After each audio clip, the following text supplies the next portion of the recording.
Hello everyone, नमस्कार, जय माता दी, सत श्री अकाल। दोस्तों, कमेंट में जय माता दी ज़रूर लिखें ताकि माता रानी आप सभी की मनोकामनाएं अवश्य पूरी कर सके। आज का जो टॉपिक होने वाला है वो बहुत ही ज़्यादा स्पेशल होने वाला है। आज के टॉपिक में हम जो बात करने वाले हैं वो हर किसी गर्भवती महिलाओं को देखनी चाहिए। जी हाँ, आज का जो टॉपिक है वो ये है कि हमें नॉर्मल डिलीवरी के लिए ऐसी वो कौन सी चीज़ें करनी चाहिए जिनसे हमारी डिलीवरी बहुत ही आसानी से और बहुत ही कम दर्द में हो जाती है। तो दोस्तों, इसके बारे में हम बात करने वाले हैं, तो वीडियो को फुल वॉच करें और हमारे चैनल पर जो भी नए आते हैं वो चैनल को सब्सक्राइब जरूर करें, कमेंट करें और इंस्टाग्राम पर फॉलो कर सकते हो। मेरी इंस्टाग्राम आईडी है यूपी व्लॉगर रिंगल जैन, वहाँ पर ये आप मेरे से कमेंट में पूछ सकते हो। लेकिन दोस्तों, नीचे जय माता दी जरूर लिखें ताकि माता रानी आप सभी की मनोकामनाएं पूरी कर सके। चलिए दोस्तों, अब बात करते हैं यहाँ पर पहले काम की। दोस्तों, पहला जो काम होता है 7वें महीने से ही आपको भारी वजन नहीं उठाना, झटके से तो बिल्कुल भी नहीं उठाना।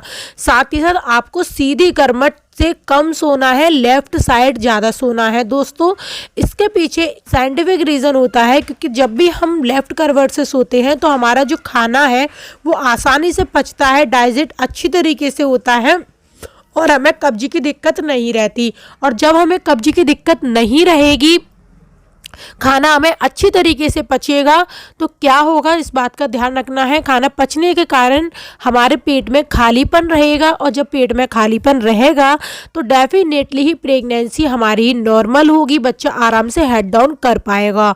अब दोस्तों, नंबर 2 पॉइंट की अगर हम बात करते हैं तो वो होता है प्रेगनेंसी के अंदर आपकी प्रेगनेंसी में आपके बच्चे का वजन सही होना चाहिए, ना तो ज़्यादा कम होना चाहिए ना ही ज़्यादा बढ़ा हुआ होना चाहिए। ज़्यादा कम पर आपकी नॉर्मल डिलीवरी नहीं होती है, सी सेक्शन होता है, और ज़्यादा वजन पर भी नॉर्मल डिलीवरी नहीं होती क्योंकि आपका सर्विक्स माउथ में से बच्चा बाहर नहीं आ पाता है। तो हमेशा नॉर्मल ही वजन होना चाहिए। नंबर 3 पॉइंट, जब भी हमारा बच्चा नॉर्मल पोजीशन में आ जाता है और डिलीवरी के लिए बाहर की तरफ खींचता है तो हमें ऊपर की तरफ सांस नहीं खींचनी होती, हमें नीचे की तरफ पुश करना होता है। जैसे ही हमें लेबर पेन आता है हमें नीचे की तरफ पुश करना होता है। इस बात का आपको विशेष रूप से ध्यान रखना है। अब दोस्तों देखिए, अगर आपको बहुत ही ज़्यादा उल्टियाँ रहती हैं पूरी ही प्रेगनेंसी, तो बहुत से लोग बोलते हैं उल्टियाँ एक नॉर्मल बात होती है, लेकिन नहीं, आपको इस बात को सीरियस लेना है क्योंकि दोस्तों आपको हर चीज़ उल्टी में निकल जाएगी तो आपके बच्चे तक कोई भी न्यूट्रिशन या विटामिन नहीं पहुंचेगा। तो इस बात का आपको बहुत ज़्यादा बेसब्री से इंतज़ार रहता है कि हमारी माँ कब बने, और अगर माँ बनेंगी और ध्यान नहीं देंगे इन चीज़ों पर तो बहुत ज़्यादा प्रॉब्लम हो सकती है। अब दोस्तों देखिए, अगर आपकी प्रेगनेंसी में आपको बिल्कुल भी चिकनाई खाने की मना करी है तो आप घी प्रेगनेंसी में ना लें और ऐसी चीज़ें ना लें जो कि डॉक्टर ने मना करी है। लेकिन अगर किसी भी तरह का कोई भी कॉम्प्लिकेशन नहीं है तो दोस्तों आपको 7वें, 8वें और 9वें महीने में दूध में घी डालकर लेना चाहिए। अगर आप दूध में घी डालकर नहीं ले पा रहे तो दाल में, चावल में, पापड़ में, इन सभी के जरिए भी आप ले सकते हो। इससे क्या होगा कि आपके शरीर में चिकनाई पहुँचेगी तो बच्चा आराम से हेड डाउन कर पाएगा। साथ ही साथ आप जो भी काम कर रहे हो, अगर कोई भी कॉम्प्लिकेशन नहीं है तो झाड़ू, पोछा, बर्तन, कपड़े जो भी आप कर रहे हो वो सभी आप बैठकर ही करें। इससे आपका प्रेगनेंसी में लचीलापन आएगा, आपके जो मसल्स हैं वो काफ़ी लचीली रहेंगी तो आराम से हेड डाउन भी हो पाएगा।